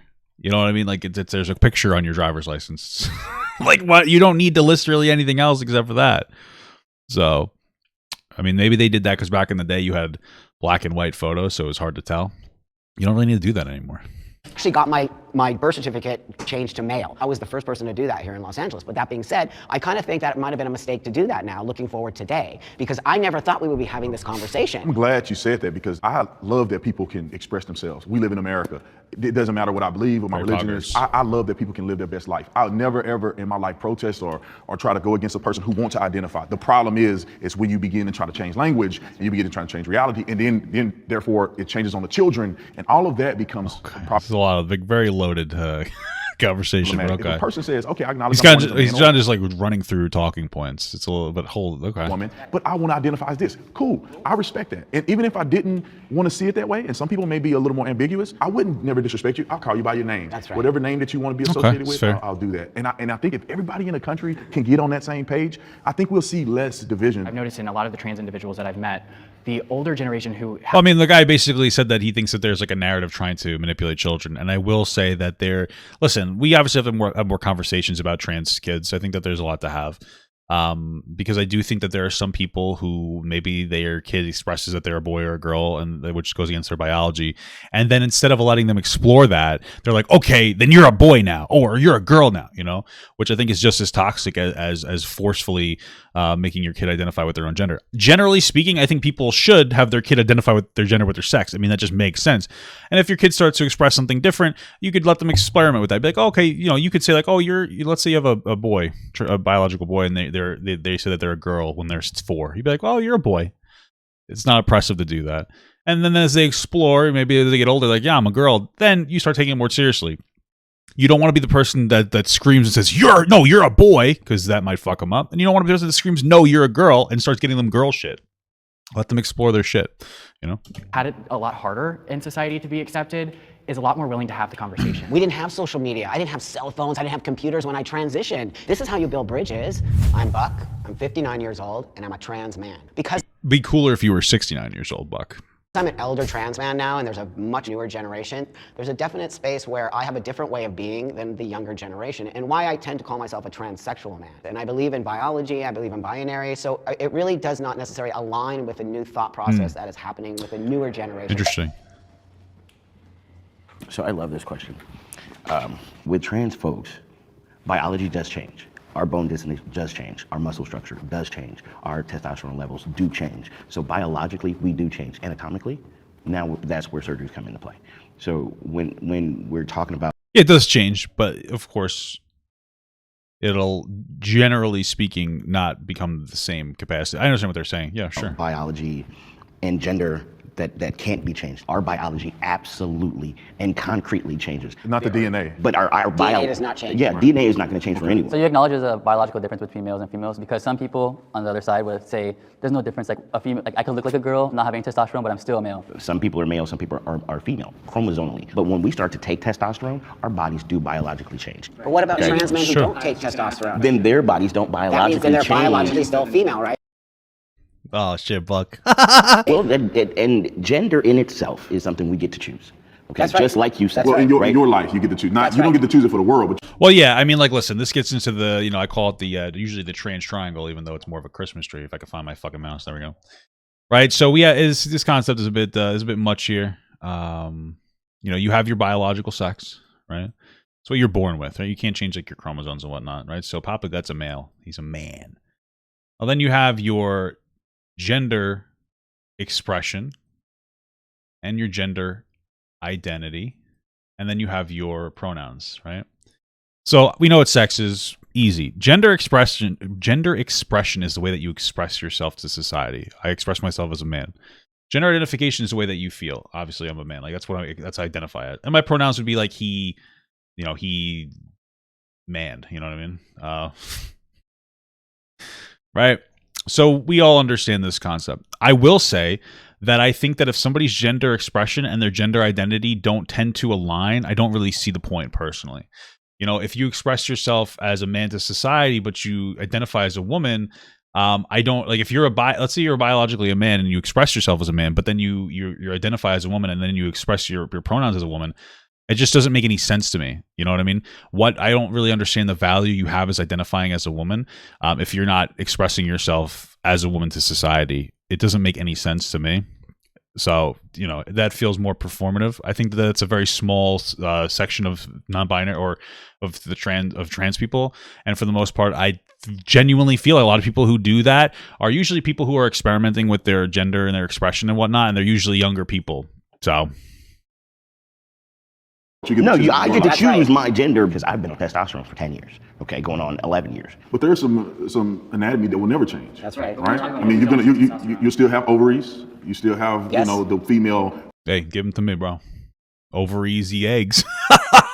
You know what I'm saying? Reproductive system. You said that you had a child. Yes, I've given birth. I no longer have female reproductive organs. Right, but you had that. You will never get male productive organs. Now, when you think about it, hey, maybe one day, bro. It's fucking science, dog. Male and female productive organs are similar, and they're nearly the same. They're different. Right. They're different in size. Even if biologically, and they're different in functionality too. Not necessarily, because the testes and ovaries are very much similar. One is they're pretty different. Is an egg. Different one is enough. A fertilizer, and that's the difference. We're like 92% the same DNA as a banana, but we're not like a banana. You know what I'm saying? Like at all. So you know what I'm saying. I can, but I never can produce sperm. You're absolutely right. Ever. You're absolutely right. And they can never produce ova. And you guys are saying that gender is like a social construct. Is that what you're saying too? That you could change it. But also, if you want to be technical about it, age is a social construct. Your ethnicity and race is a social construct. Yeah, a lot of things are social constructs. Like almost everything. The idea. Like conservative Democrats, social constructs. Words are social constructs. What we call things are social constructs. There's nothing wrong with changing social constructs as we get more information, right? It was socially constructed that everything revolved around the earth, and now we've changed that based on facts, right? And so people saying that gender is a social construct, the way to operate is like, yeah, gender is a social construct, and it can change based on these particular ideas. You know what I'm saying? So the social constructs constantly change, right? We're having a conversation about changing the social construct and what it means to be a man in this entire conversation. You know? And I'm Hispanic. I can't say I'm Chinese because I like Chinese food. I could bleach my skin all I want. I could wear Chinese clothes. No, race is not. How is ethnicity going to be a construct? There's all social constructs. So how exactly? Well, race and ethnicity are social constructs. The way that we categorize them are social constructs, and et cetera, et cetera. You know what I mean? Like, Irish people used to not be white. Now they are. It's socially constructed. It's the way that the society constructs things. It's the way that society categorizes things. Like, we as people like to categorize things. If you look up, is race a social construct? Ethnicity a social construct? Is time a social construct? Right. Everything's a social construct if you want to think about it that way. But we have set truths, and we can't change those truths. If you want to say you're a trans man, that means you're a biological female that thinks that you're a man. Well, I mean, like, listen, bro. Your argument boils down to that this is a girl. That doesn't look like a girl to me. You know what I'm saying? It is, you can't, like, that's what they're saying. That's it. It's like, I feel like we've overcomplicated the conversation. Like, that's a trans man. I wouldn't look at that person and go like, oh, that's a girl. They're expressing themselves as a man and they identify as a man. I don't really care personally what's going on between their legs because I'm not going to fuck that. Well, no. If they were 69, I would fuck them. But you know what I'm saying though? Yeah. I'm a biological male. I'm an anatomically. See, anatomically, I'm still right. And I think it's really important to understand. And it's anatomic, okay? Yeah. Because biologically, I have shifted. Okay, trans meaning going from one to the next. Biologically and all these things, I know that there's important. Biologically, I take a piss. It's for you guys, but meeting me or seeing me, you would never know. So why is it important? Well, no, because just say if I was a woman, and I wanted to date you, what are you going to tell me? I would tell you that I'm trans. No, I'm saying you can't tell me that you're a man. I mean, I'm still a man. Well, you tell me that you're a man. You're a trans man. No, but you got to tell me. You got to tell me that you were born a woman. Well, that's why you say you're a trans man. That's a more polite way to say that you were born a woman. You don't have to really get that deep into it. You have. I mean, I don't. He just did. I'm a trans man. This person literally was like, "I will tell you that I'm a trans man." Well, you tell them that they're born a woman. What do you think that being trans is? That's what the label trans means. You know what I'm saying? Have to. Well, because if I go down, if I see you in your pants, I'm going to see something different, and that will be troubling to me if I had an expectation. But again, this is like leading off the topic. But I mean, to answer your question, if you must know, I do tell the person that I'm talking to or interested that I'm transgender. I don't think that you need it to, you don't need a penis to be a man. And I know that you may disagree, which is fine. Like, I get it, but I don't want one. But you should express if you're trans or not to somebody before you fuck them. What I say is go on the first date, be my guest. But before anything intimate happens, you should make sure that they know, honestly. I know a lot of people will be like, well, it's unsafe. It's like, well, something that people don't want to talk about. The unsafeness of expressing that you're trans is usually after you've had sex with a person. Usually this interaction is between men and trans women. A lot of times the violence comes in after they've had sex with them and the person finds out. I know that that's like a harsh take, and I know it's really unfortunate because there's absolutely legitimately a disprivilege of being a trans woman is having to tell or is being not looked at as a woman. And I understand that it sucks. I mean, I can't personally understand it, but I understand it. And it does suck, but at the end of the day, like, for your protection, it really comes down to like expressing that you're trans beforehand, or honestly, if you feel like the person that you're going to sleep with is going to hurt you if they found out that you're trans, you probably shouldn't be with that person. You know what I mean? It's just the unfortunate truth, man. It's unfortunate. I have to pee really quickly, though. Tell it to my heart. Tell me I'm the only one.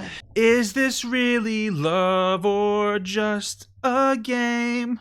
I have a question for all of you. Do your penises make you men? Woo. Yes. Well, part of what makes me a man, is that what makes you men? My penis makes gay men. Come. Being a man ingrained within every part of your body. So our cells are right. our penis too. But if you had and bisexual men, of course. To look at the difference between us and between you. Now, would that difference be the lack of a penis? If we were naked. Okay. I mean, so if we're gonna minimize being a man to that particular anatomy, we didn't minimize. No. I'm asking the question. Okay. If we minimize it, because this is where we're going, is anatomy, right? Because that's where we've gotten. Our basic okay. biology, yeah. So if we get there, so do your penises make you more men than us? It's part of it's what not does. making more or less. It's we're a biologically man. You're not a biological man. It's not a spectrum, It's so it's not a question that we can answer, because you're saying on the spectrum, would this make us more of a man than you? But no, it's because we are a man and you guys aren't. Well, we're different. So we're not men. I would explore that outside of genitals, right? And it comes down to like, well, what makes a man, right? And I get like the whole penis thing, but like gender or sex is even bimodal. Like, not for nothing, but this guy here would be, by his own definition, less of a man than anybody else there. You know, because biologically, I guarantee he probably has lower estrogen or higher estrogen levels or lower testosterone levels or something. You know what I mean? He's not as broad. You know what I'm saying? So like, even sex is bimodal to an extent. I'm not saying that, like, you know, there are people that are in the middle more. I forget what you call them. It's not transsexual. I think that's the incorrect term. Hermaphrodite? Is that what it is? You know what I'm saying? There are, you know, I think there's actually like 5 categories, but there's like man, woman. Then there's like, what's the middle? It's not intersex. Thank you. That's the right term. I don't want to be a dickhead. Then there's like pseudo male intersex and pseudo female intersex. So there's male, female, pseudo female, and male, female, pseudo male intersex, pseudo female intersex, and then like intersex. Now, obviously, most people fall into the category of like male or female, but even like sex is a bit bimodal. You know, especially since there are some people that just don't have enough of a particular hormone going through them, which may make them like. I remember there was a person on TikTok. Their name was like Emma or something, and they had very low testosterone levels when they grew up, and so they went through the path of subsidizing that testosterone by getting more testosterone treatment, or rather, that made them trans, right? Or that was part of the contributing factor to them being trans, is low testosterone levels. Now, you could potentially give them the correct testosterone level, or they can go into the other place, depending on how long it took. There's a lot of factors, but you know, everything's not straightforward. Some people have more testosterone than others. There's a lot going on, you know. Is exactly what you just said. In my view, you guys are appropriating the gender, and you are living as a man, but biologically you are not a man. So to me, it's not. You can't say. How far would you go with the appropriation of these things? How far do you go? You know what I mean? Like it feels a little bit of a. I thought it feels like a bit of a buzzword. The appropriation. Okay, well, does that make us more of a man? That's not even a question to ask, because you're not a biological man. When it comes down to asking questions that make me start to change what the truth is and what the truth isn't, putting it on a spectrum when it's an objective truth. It's so interesting when you watch these conversations, because when it boils down to it, regardless of who you agree with or disagree with, these trans men are arguing from a position of like less of like I don't want to say less power, but they're arguing from a position of like being antagonized, even if these other people aren't meaning to antagonize them. So there has to be a different mental process of like going through this conversation. They have to suck it up a lot more than the other guys, because like they're in the defensive position regardless. You know what I'm saying? So it's like these guys are saying things that are fundamentally invalidating to these trans men, whereas like there's really nothing that these trans men can say to these people that'll fundamentally invalidate them. You know what I mean? Other than, bro, like fucking L plus ratio. What the hell is this, dude? What is this slope here, bro? What are we in English class, bro? You got to pump these up. You got to get them over here. Wear some shoulder pads, pussy. You want to talk about a real man, bro? What the frick? That's where I draw the line. What's the biggest problem with what he said? It doesn't make what you feel any different. The biological truth is the truth, and why can't that be the truth? And you also say, but I feel like on the inside. Like, can't we just go operate in the capacity that like gender and sex are different though? Like there's like when you say that, like they're affirming that like that there's sex exists and they agree with you on sex, they just disagree with you on gender. That I'm a man and I'm going to present that way. The argument is that people try to invalidate. Good point. Validation is gay. That's a good point, bro. I didn't think about that. Who we are with that. I'm not saying that you guys are doing that, but a lot of society in the world does that. Well, biologically, you're female. What hurts trans people that people don't realize what they're doing is it's very harmful. You got to be aware of what you're saying, what you're putting out there. You know what I mean? Like, yeah, no, 100%. I would, and that's why I think we all agree. We would never try to offend you or anything like that. To be honest, if I saw any one of you in the streets, I don't care. It's not going to bother me that you want to. Right. I would know unless I pulled your pants down or something. Why do you feel like you have to present the way you do? You know, it's what he's saying is a very interesting statement to say, because it does kind of. Like, I think that the best way that you can operate if you don't like trans people is to respect their pronouns. And if you're not going to do that, call them by their name, right? A lot of times, though, when we talk about these conversations, we talk about them in ways where we would never talk about it like this in the real society. Normally, the way people operate is they see another person, they have their internal thoughts, but they keep them to themselves, right? Like, most of the time, people don't go, "Oh, fat!" You know, the first time they meet me. Except for, like, dumb little kids because they say anything, you know? You keep it to yourself to be respectful, right? But then if we had a conversation and I was like, what do you think of fat people? Then they're going to tell me that I think that you're a disgusting animal, right? So a lot of times, most people, that's what you should do. Don't be, oh, fat, yeah. Don't be diminishing of somebody. Keep it to your fucking self. You know what I mean? Facial hair. Could you right. be a man without having facial hair? I mean, yeah. Because you feel like you're a man. I'm in the early stages of testosterone. Well, that other guy has no facial hair. Women can have facial hair. Have you ever... What? Well, most women have facial hair. Not the same as this, of course, but be surprised. Like, women are people, too. Women are hairy, bro. Just saying. I haven't hit 1 year yet. But personally for me, you know, I crave, you know, having a full-on beard like these fine gentlemen and you guys are. Like, I crave it, you know? Like, but I do believe, like, not having, like, this little small peach fuzz I have going on, it does make me feel more dysphoric. It makes me, like, feel like, oh, this is how I presented before transitioning. Do you feel like it's something that has gone wrong at birth? Like, you know, you're born and you say, well, genetics and evolution says right. this. Why do I feel like this? Yeah, I mean, I think questioning it was something that I always... You know, that is an interesting question. I like that question because I think that if you could prove a biological factor, that validates trans people's existence, no? Or like that should, like, if are biological trans people, then what's your argument at that point? Yeah, I'm biologically trans. There's something in my brain chemistry that made me trans. But then, like, what is your argument? Well, biologically, biologically, I'm not a woman in the capacity of having, like, female whatever, but the mind and the body are different. So if biologically my brain operated in a way that it thought it was a woman, you know what I mean? We have two options. We either force me to identify with my sex, or we can make me not kill myself by going the other direction, you know? But it's an interesting question because I talk about this all the time, but, you know, there's a theory that that gay men become gay in the womb. Not even necessarily biologically or socially, that in the womb. And the theory is that it might be some kind of a response to the mother, right? Because apparently this is an observed thing. I was watching a science-y video about this. Why are people gay? I think that's what it's called. Look that up. Where women that give birth to multiple men, there's a higher chance that the men born afterwards are gay, right? And that's interesting. That presents like a womb factor, not a biological or environmental, but a womb factor. Maybe it's some kind of, like, I don't know, testosterone level or something like that. And so maybe there's something similar to that with some trans people, you know? I wondered because sometimes when people say, like, oh, like it was a choice, which I hear. Just so you guys know, the reason that I don't put my chat on the video is because right now somebody said God is hairy and stinky, and then somebody else said God likes vor.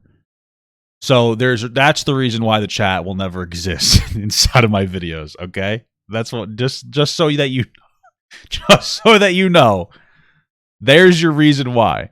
Because we're sitting here having conversations about, these different things, and someone's like, God likes vor. If you don't know what vor is, it's like there's a hentai porn of people picking up people that are small, or rather, they are big, and they eat them.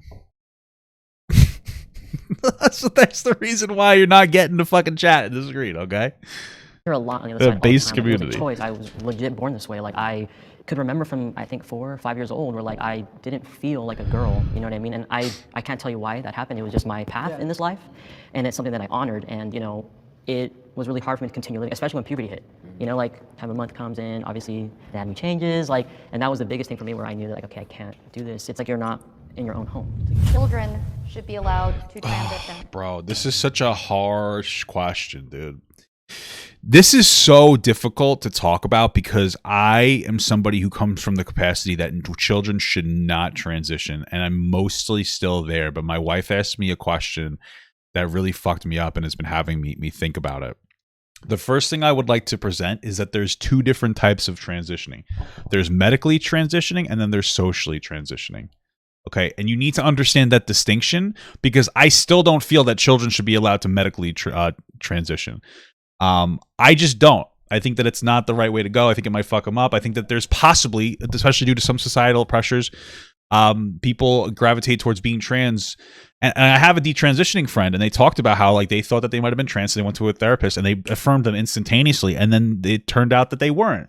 It was just associated with other mental health issues. And one of the things that makes me really apprehensive is we don't really talk enough about detransitioning. I don't talk about it in a way of being invalidating, but if we have people detransitioning, that means that they were misdiagnosed. And if they're misdiagnosed, there is some kind of a problem with the way that we're going through therapy for some people. And I'm not saying that most people are detransition, but we don't know the percentage because a lot of statistics are very skewed. And it's unfortunate. Like for instance, the way that we calculate this detransitioning is more.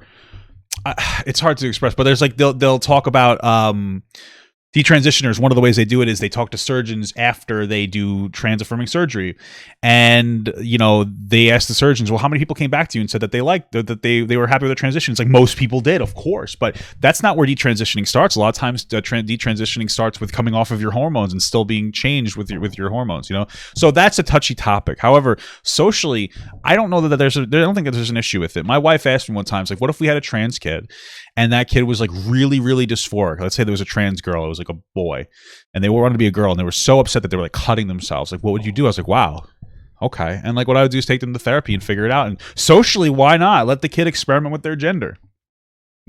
Dress like a boy and cut your hair like a boy or a girl. You know what I'm saying? Explore that concept. And so, like, yeah, I think socially there's no problem with it. I'm still very apprehensive when it comes to the medically, specifically because we don't talk about detransitioning in the correct way. And I think that that's a big problem, I think that that's a big problem. So I gave the wrong answer. Yeah, I want my kid to cut themselves till they die. Is that what the answer should have been? No, don't help my child, you fucking asshole. Oh, I was gonna say, I find it very interesting that you and I are the only ones that stepped up, especially since we're younger. And you should allow children to feel what they feel because I felt the way that I felt for as long as I can remember, and it's something that I cannot deny. Oh, they sat on the opposite side, so I thought that they disagreed or something. I thought one of them was on the real man side. Real man, you know what I mean? Yeah. Although my mother is supportive, when I was younger, I wasn't allowed to wear boys' clothes because that wasn't right. Now I know we're talking about transitioning. It doesn't always have to be hormones. It's like transitioning in society. So yeah, there you go. To dress more masculine. Yeah. I did when I was younger, but as I got into middle school, kids change. People are mean, so I dressed how I would in society. So I dressed like a girl, whatever. But I think that children should be allowed to express themselves in whatever way makes them feel comfortable. I said the real man side because they consider themselves real men.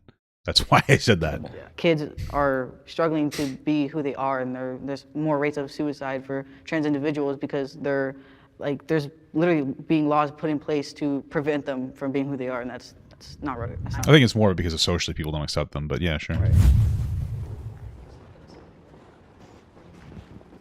Okay, so I work with children. This is where I have like the biggest problem with the trans stuff is with the children because... All right, Gilbert, who works with children.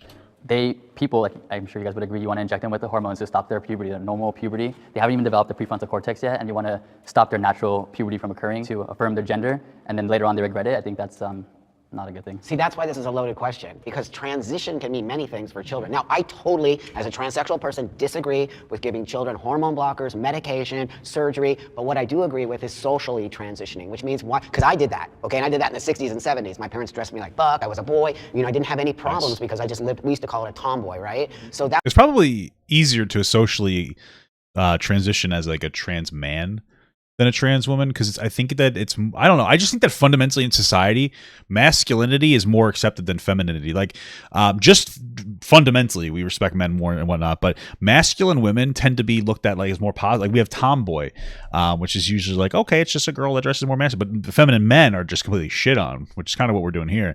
You know what I'm saying? That was totally, and I went through puberty and I did all the things. I do not believe children can make those choices, and I do not believe it's okay and ethical for a parent to make those choices for a child. But I do believe gender dysphoria exists in children. I had it, 100% it's there. But to give medication to a child is so unethical to me that you would yeah, femboys are on the come up though, so that's a good thing. actually, you're exactly what you said. You're stunting brain growth. You're stunting all of these things. They don't have enough research on it. So I'm in agreement with transitioning medically for children is not okay for me, but I do believe in a social space. When you say a social transition, it's interesting to me because we can't control what happens in a social situation. That's right. What? That's right. So to me, and we talk about suicide rates among young trans people, this whole ideology. Wait, what does that mean? When you say a social transition, it's interesting to me because we can't control what happens in a social situation. That's right. What are you talking about? I'm so confused. What? That's right. So to me, and we talk about suicide rates among young trans people, this whole ideology is telling people to derive their value off of what somebody else is saying about them or what somebody else affirms to them. You're kind of supporting that. So we say that, you know, society is the problem and we're not allowing people to be who they are and that's why they're committing suicide, but maybe it has to do with the messaging that we're sending to these kids, that you derive your value from if somebody uses your correct pronoun, or you derive your value if this person accepts you for wearing a dress. Be who you are, but tell them to be empowered about it and not get that empowerment from somebody else.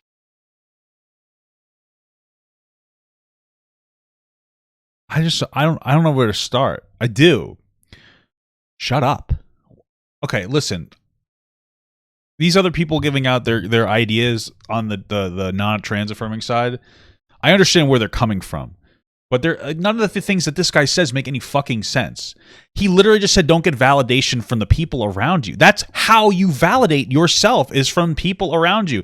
Hey, well, if your parents from a young age are calling you the F slur, they're calling you a gay loser, that shouldn't mean anything to you. That does mean things to people. The idea of not caring at all what anybody thinks about you it's just something that you really some people can do it. Most people just can't do it. I don't really think most people can do it. People who don't care what other people think usually have a supporting inner sphere. It's like, I don't care what you think because I have my wife at home, or you know what I'm saying? It's just ignorant. Everybody values themselves off of the way other people perceive them. What fucking world do you live in where that doesn't exist? It just doesn't make any sense. I feel like that's really kind of inconsiderate to say that someone would take their life because what someone else says to somebody that isn't. Well, it is basically what that is. People are belittling them and berating them. It's called like a self-fulfilling a self-fulfilled prophecy or a self-fulfilling prophecy. When you tell somebody that they're a thing, a lot of times they'll like if you call a girl whore, slut, whore, a lot of times they tend to be like, okay, well, I guess I'm just a whore, and that's how they perceive themselves now. It's a real thing, man. It's a real thing. When you belittle people and destroy their confidence, they become destroyed. Like that's how it works. Like. Okay. Important to somebody. I have friends who their family does not use the correct pronouns and they've transitioned and they live in the same house. Bro, I wish people would be like, what the fuck are you saying? It doesn't make any sense. I wish there was somebody that could challenge that viewpoint. It was such dog shit, like what that guy said. This person struggles with depression and anxiety. Could you imagine living in an environment like that where you're no longer validated? That's coming from your own parents. But if you base your validation off of other people, this is a hard truth, but if your sole validation you definitely have to do it. Listen, I could give people, a shit when everyone thinks about me. I do what I want. But for everyone, that's not the case because everybody has different personalities. Right, but that doesn't make it any. That doesn't mean that. But we should what you're not acknowledging, validation though, is that in that environment, it is not supported. I'm acknowledging that. I'm just saying that we're saying that for some reason they should look for that validation from somebody else. When you love somebody and you have a within. family, you want them to. But validate you're focusing not on the individual. You're focusing on the people outside of that yeah, individual. But I'm focusing on empowering that individual. But part of being a person is. What the fuck is he talking about? Needing to be validated. You don't need to be validated ever in your life from your family or your friends. I get my validation from within, and then That's just bullshit, bro. Stop. This person, you can tell that this person's full of shit because they grew up, bro. The fact that, listen, I mean, I just don't understand. I mean, clearly you weren't belittled for being gay growing up. You know what I mean? Which is a good thing. But you don't have you don't have that gay disprivilege of being shit on, apparently. Because like you should understand fundamentally how oppressive it can be to be shit on growing up if you're gay. Anybody should just understand in general, like being shit on growing up on just in general. Even if you don't agree with trans people, you should be able to fundamentally understand that like people, when like your family is shitting on you, you feel shittier because we derive validation from the people around us. It's just crazy. This guy doesn't even make sense. Right, but if we're talking about children, okay, if we're talking, okay, I was an 8-year-old when I found out that I wasn't biologically male, right? I was 8 when I found out that I wasn't the same. The only validation that really matters is validation of God. Yeah, you're right. As my brothers, okay, and so going through that process, I attempted suicide 4 times because my mother was like, "Well, you are a girl. When you're 8 and you're 12 and you don't have anyone else that is in your space, when you don't have anyone else that lives in the same house as you to tell you you're okay." Where are you supposed to go? How are you supposed to garner your own self-validation if the people that are raising you don't validate who you are?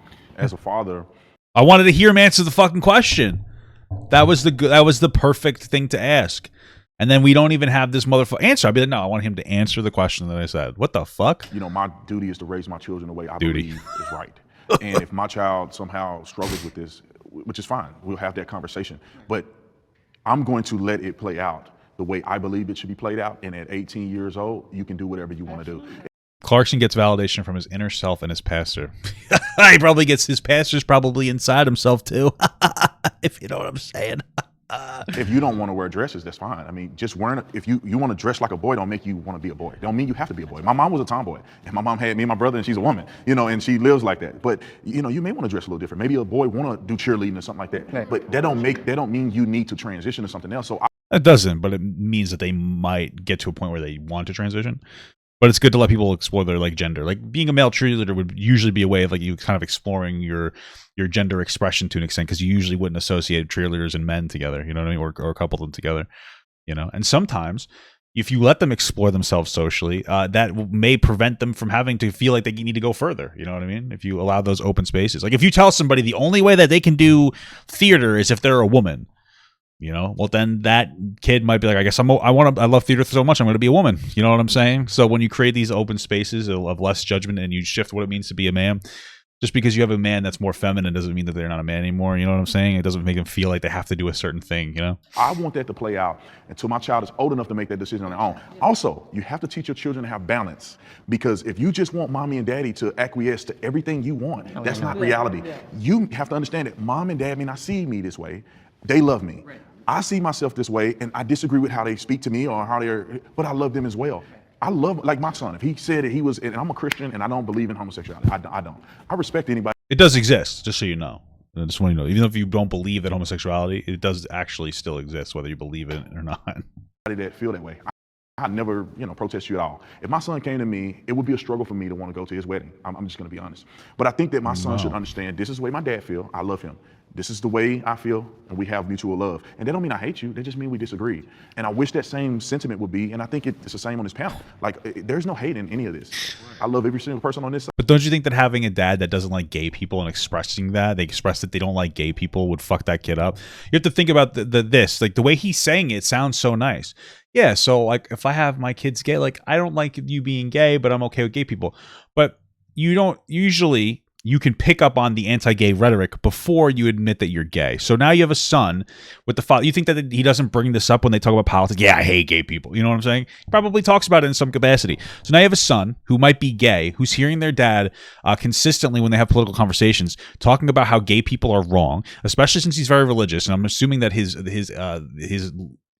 dislike of gay people comes from that. So he's probably constantly talking about not being a particular fan of gay people, and so that's gonna fuck the kid up. Like, you know what I'm saying? It's not as simple as like it's okay that you exist. Like, oh, that's great, but what about with your own fucking kid? Like, your kid's gonna feel like shit if they're actually gay. You're gonna constantly be oppressing them.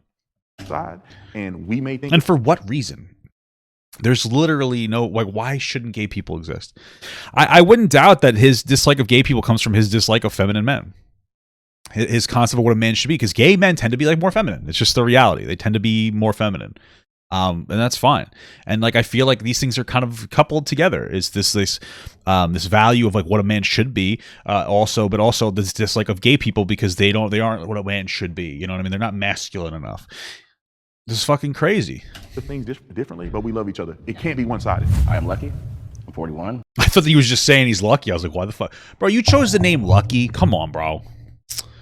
What about Rupert? That's a bad name, too. I kind of like it, actually. Maybe that's the problem. He liked it. I like Rupert. It's not bad, but it's a terrible name. But I actually personally like that name. And now that they liked Lucky, I guess. Your dog's name's Lucky. Yes. Well, you know what? Lucky's my dog. He's my dog's name, too. How do you like that, dude? Was that racially motivated? I don't know. I hope not. Well, let's keep going. One of my greatest fears as a trans man is my life being taken from me because I'm a trans man. Transitioning in a black neighborhood with gang members as neighbors, they weren't having that. So the more that my body started to look a lot like theirs, I was challenged on a regular basis. I was beaten up because someone recognized me from prior to my transition and approached me and confronted me and called me a liar and told me I was a bitch. And out of safety, was like, I don't know what you're talking about. And they cold cocked me and I lost a front tooth. I grew up with a positive father figure. All right. This is good. I think for me it's surprising because I would believe that a woman or a person who's born as a woman who now identifies as a man didn't have a positive role model as a man. And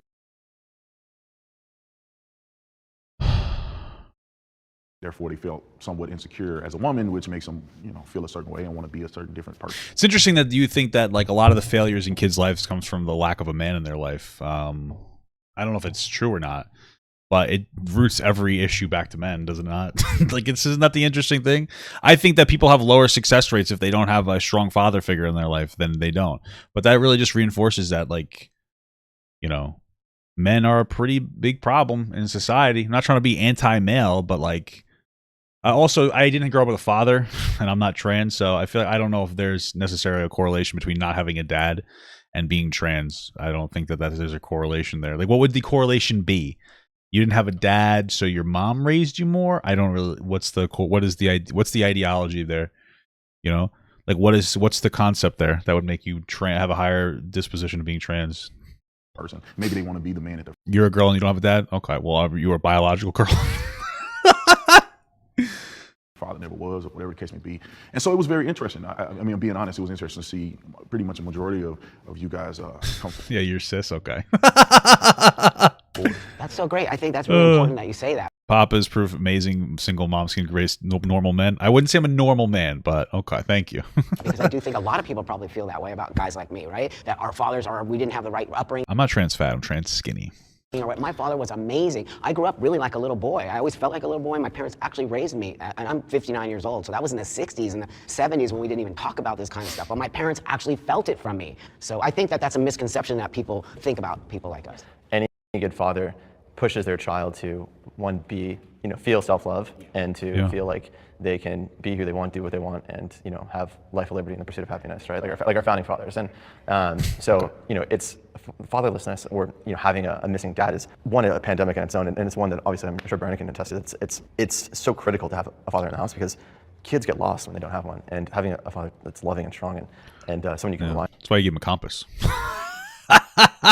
A little cum and a piss, if you know what I'm saying. Yeah, I don't know why that part, but a comp, you get what I'm saying. You get the joke. The reason why we're all comfortable with who we are. I had several different father figures like in my life. So it wasn't, I had a dad, but then I had my grandfather and I had my uncle. It takes a village to raise a child, right? But all of those different perspectives raised me as a well-rounded human. Like, if we take the masculinity out of it, just as a human, I got to see different perspectives. And so now as a father that has given birth to a child, and that child being a male, right, I'm able to raise him with those same ideals that I'm able to identify because of the father figures that I had. I didn't have my father growing up. He was not present in my life at all. So it showed me that some men can step up, like my grandfather and my stepfather, who have taken me in and showed me how to take care of myself, how to be, strong and dependable. And all I've been able to do is give more love to all people that I interact with. Right. So it was really important for me to have those figures. I think this is I think the biggest expose here is that I'm pretty sure this person is wearing fake gauge earrings. I caught it, motherfucker. You think that you're slick? You didn't gauge your ears. That's if they have the fake gauge earrings. That's what that is. Gotcha, motherfucker. Gotcha. You're done. You're done, bro. You're done. You're done.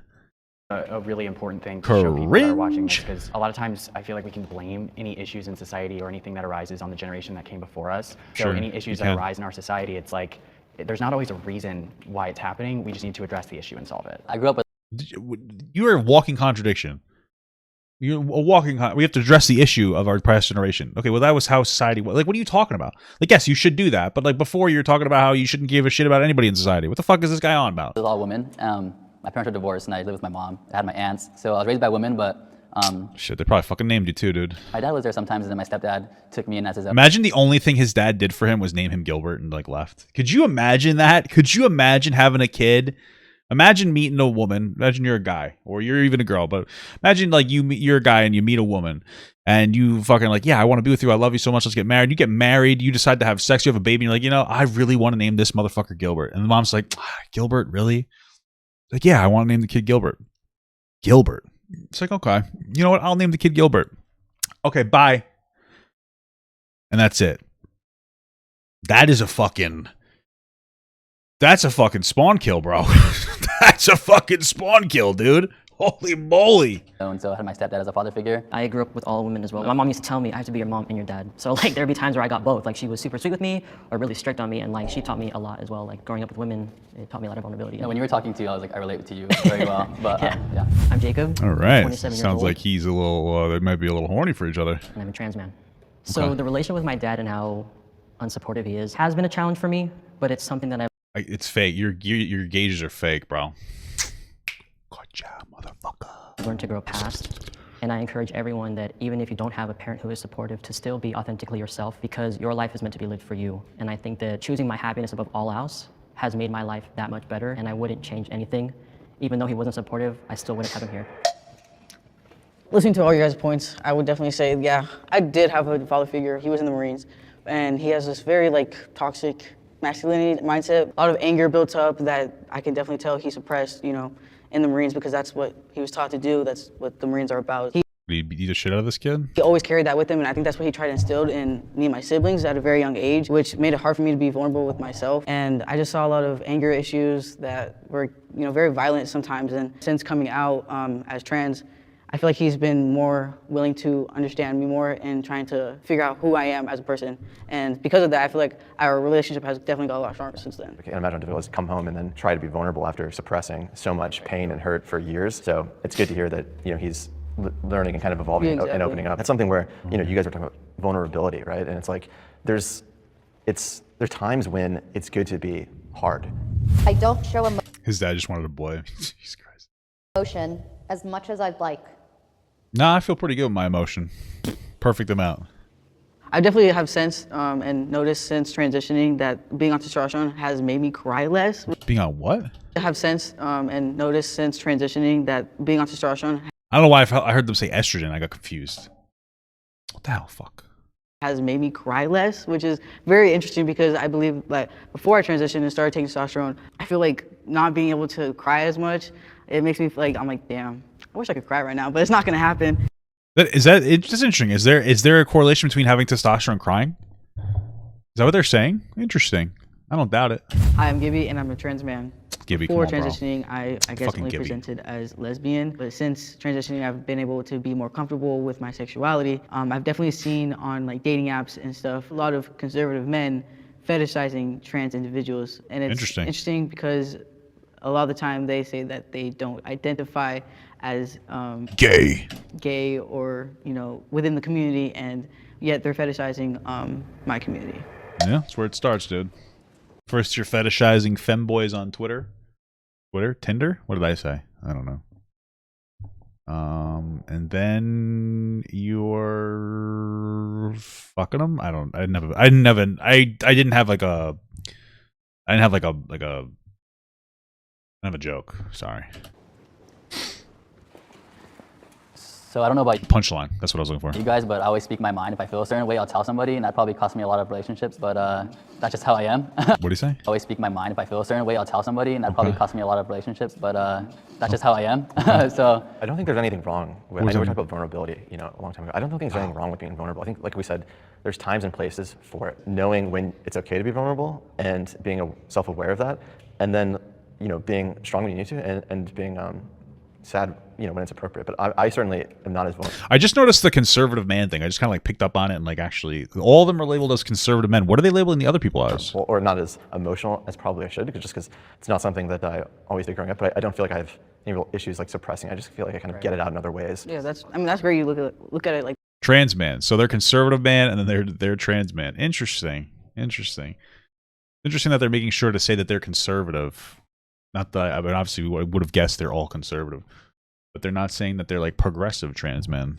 that, because I believe for me, like my personal experiences, like because I was one, you know, to transition at a very young age, and my dad being in the military, being a veteran, he would see me being vulnerable at times, and he'd be like, "Well, don't you want to be a man?" And that would make me feel like, "Oh, am I not supposed to be vulnerable anymore?" Now that I'm, you know, I'm gonna transition, and it was just like very hard for me because, like I said earlier, it was hard for me to have that father figure at that time of my life. You know, my process of, you know, digesting emotions is by myself, and I use that time to self-reflect. So if I'm feeling angry, or if I'm, you know, feeling really passionate about something, or whatever the emotion is, sometimes I pull back and I don't. I want you to stumble, Clarkson.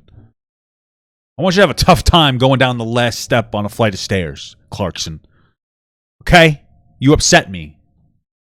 You just bother me. Show that emotion because I'm reflecting on it and trying to understand why it's there. So I think a lot of times people can think men aren't showing enough emotion, but in reality, they're just self-assessing why that emotion is there in order to see what it's trying to teach us. Right. I think when I was female, I was much more angry. I was just reactive, angry, like, "Argh." And then as I became a man, I cry more now as a man than I ever did as a woman. And I'm like, I think it's because I'm at peace with myself. And so before I was just so angry about being a woman and everyone calling me she and being a girl, and and I was a fashion model. So that really just took it to a whole other level. And then once I became a man, it was like, whoa, I can actually relax. And I think I do the same thing. I self-reflect on myself. I want to be this. What did they look like before the transition, I wonder? Is that like an invalidating thing to ask? I don't know. Type of man that is more vulnerable and that is more accessing my own emotions. Thank you, everyone. Thank you, guys. That was cool. Thank you, guys. Great conversation, guys. Lots of fun. Lots of fun. You know, very cool. All right, cool. And yes, I have to pee again. I'm fucking diabetic, bro. All right, I'm doing my best. I'm losing weight. All right, but I gotta pee again. Ugh. The world I love, the trains I hop to be part of, the wave can't stop. Thank you so much for watching, guys, and another special shout out to all my Patreon and Twitch subs. If you'd like to support this channel further than you already have by just watching the video alone, go down to the links below where you can sub on my Patreon, which will allow you to get your name on this beautiful black wall. Or you can go to the Twitch page and you can actually use a free Amazon Prime sub, if you have Amazon Prime, to subscribe. Thank you very much, guys. Take care.